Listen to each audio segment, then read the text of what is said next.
Saudara Presiden Joko Widodo menyinggung kemacetan yang terjadi hampir di semua kota di Indonesia. Presiden Jokowi mengatakan perlu ada dorongan terhadap transportasi massal.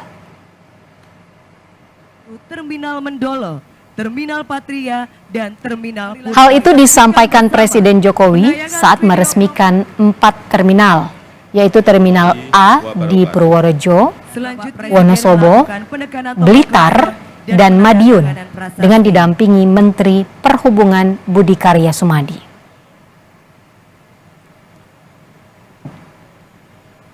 Menurut Presiden Jokowi, semua orang kini sudah menggunakan kendaraan pribadi. Oleh karenanya, sudah pembangunan fasilitas transportasi umum di seluruh kota di tanah air. Sebab kemacetan sudah melanda kota besar ataupun kota kecil.